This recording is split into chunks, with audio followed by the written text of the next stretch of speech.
एक समय एक अब्राहिम सुल्तान अधम नाम का मुसलमान राजा था। बलख शहर का वो राजा था।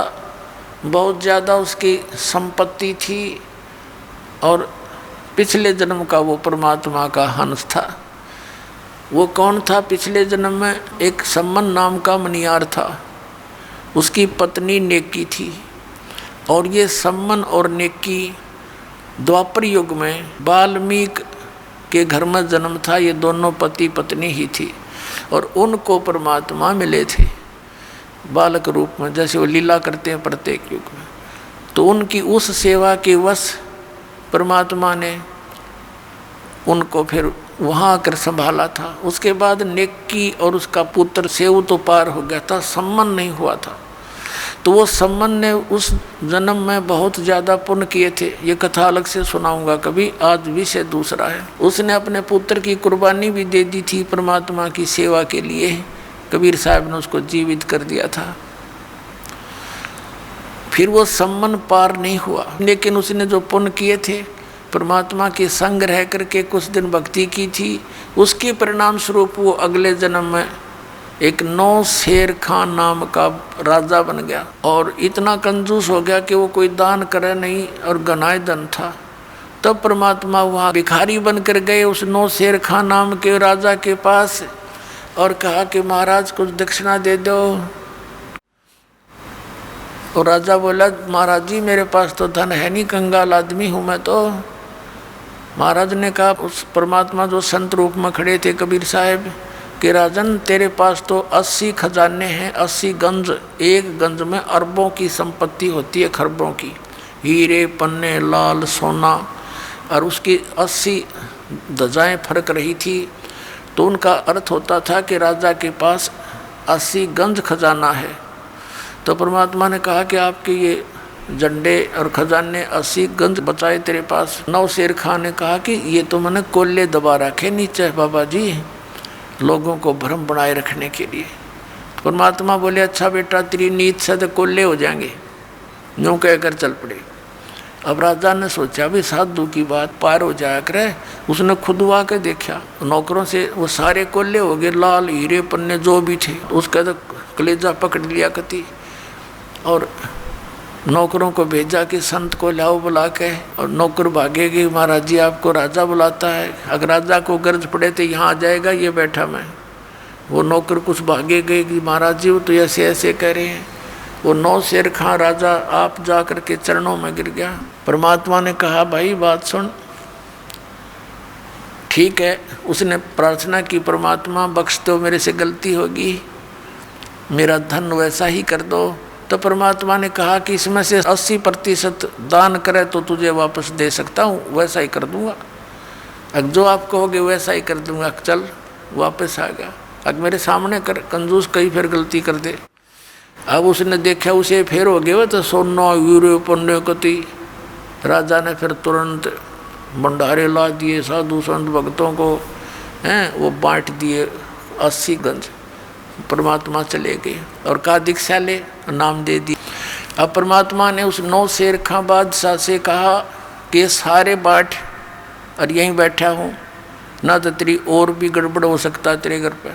उस डरते न वो सारे 80% खजाने बांट दिए, धर्म कर दिया और नाम ले लिया। अब नाम ले, अब नाम ले लिया, जब किसा उद्धार किया उस प्राणी का राम। तो इस नरक ने इकट्ठा करते हैं सारा जीवन, माया जोड़ ले, माया जोड़ ले, बैंक भर दे, 1 मिनट में मर जा। फिर अगर आपके बच्चों को आप परमात्मा की शरण निश्चिंत होकर जाइए, आप जब सतलोक जाने का समय आवे, वो आपके बच्चों को हाथों पर रखेगा, चिंता नहीं करनी।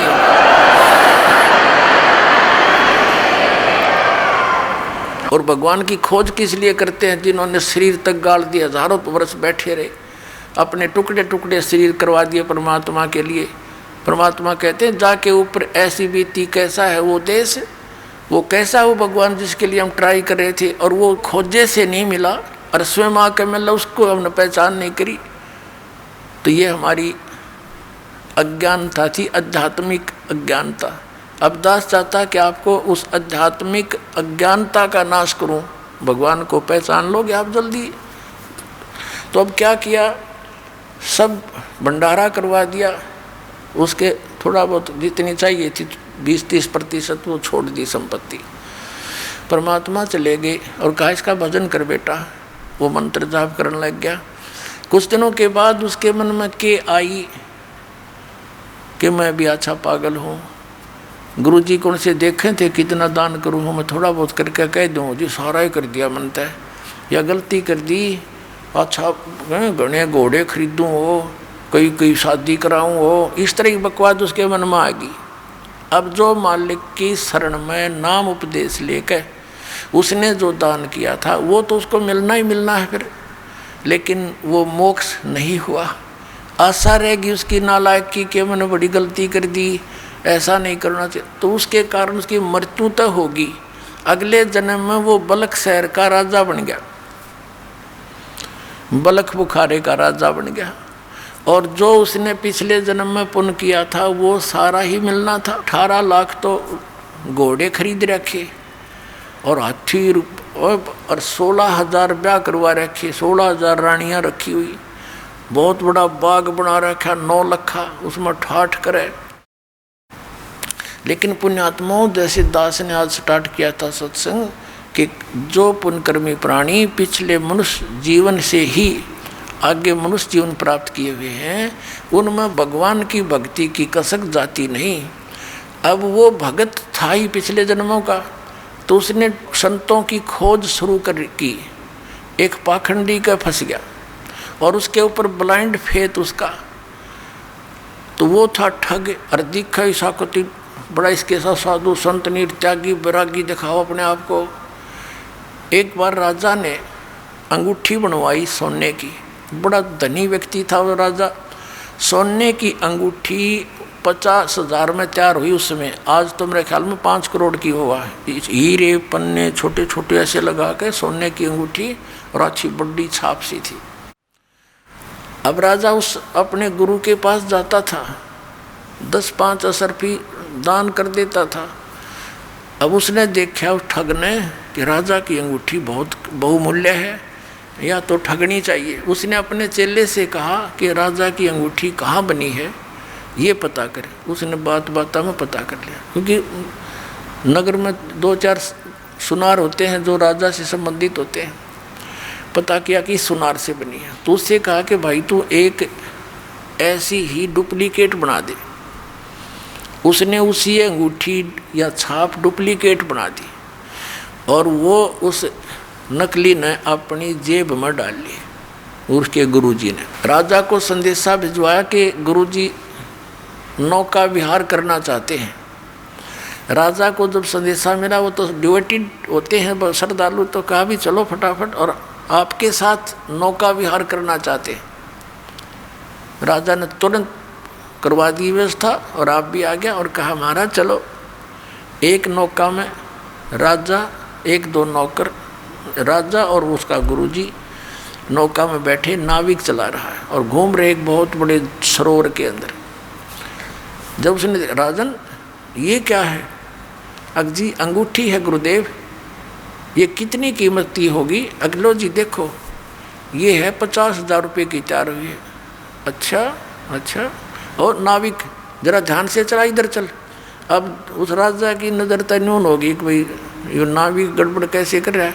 वह अंगूठी डाली, दूसरी नकली काट के कहने लगे राजन अंगूठी तो बहुत अच्छी है पर हमारे क्या काम की। उसने कहा राजा ने आप रख लो गुरुदेव। अरे हमारे क्या काम की, हमारे लिए तो मिट्टी है। वहाँ फेंक दी तालाब में। अब राजा ने सोचा भी गुरुजी के तो चाड़ा है, कति त्यागी विरागी है, ये तो किसी चीज़ की इच्छा ही नहीं रखता। दूनी श्रद्धा बन गई उसकी। पहले 10 रुपये दान करता था, फिर 100 करने लग गया। अब वो चाहता यही था कि वो किसी तरह और अच्छा मजबूती से मेरे साथ लगे।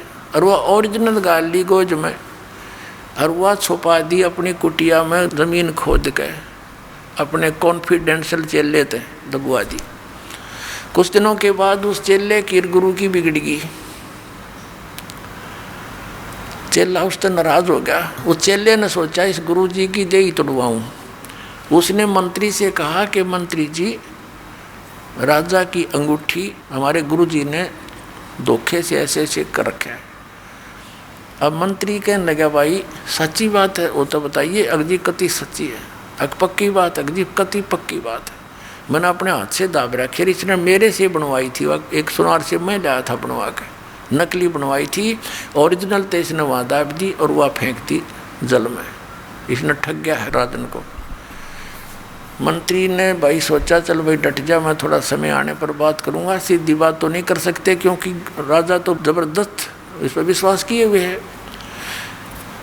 एक दिन धीरे धीरे मंत्री ने कहा राजन मैंने कुछ बात सुनी है।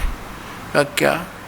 कि आपकी अंगूठी उस आपके गुरुजी ने आपके साथ धोखा करके और नकली जल में फेंक दी, असली वो लिए बैठा है। अब राजा ने बोला मंत्री फिर से ये बात मत कहना, मेरे गुरुदेव के बारे में ऐसी बात तू बोला मत। अब मंत्री चुप हो गया। परमात्मा ने दया करनी थी उसके ऊपर। कोई काफ़ी देर जब मंत्री चुप रहा, कहने लगा मंत्री सच बता, क्या यह सत्य है? मुझे जिसने बताया है उसका कॉन्फिडेंशियल चेला है और उससे मैंने बहुत खोद कर पूछा कि सच्चाई होनी चाहिए। वो कह जी कति सच्चाई ना, मेरी गर्दन काट दे। तो राजा इतना विश्वास करता था कि मंत्री अगर वहाँ बात कच्ची पागी तो मैं तेरी गर्दन काटूंगा, तो फिर तसल्ली कर ले। उसने फिर तसल्ली की, कॉन्फर्म होगी। तब वो चेला बुलाया, चेले से पूछा कि किस सुनार से बनवाई? तो सुनार बुलवाया राजा ने। मंत्री ने भी उस सुनार से पूछ लिया था। जब राजा को विश्वास हो गया फिर भी नहीं हुआ, भाई देखो मैं तो जब मानूंगा अंगूठी मेरे पास हाथ में होगी। वो चेला बोला जी चलो मैं बता दूंगा। राजा मंत्री 2-4 सैनिक 10 बॉडीगार्ड गए और जाते चेले ने काट के वह खोद कर दे दी। और गुरु बैठा बैठा देखे वह अंगूठी ये आपकी।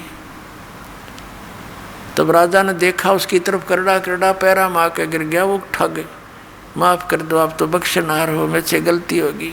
उसका दो मारी लात, अग निकल जाए दुष्ट यहाँ से तू।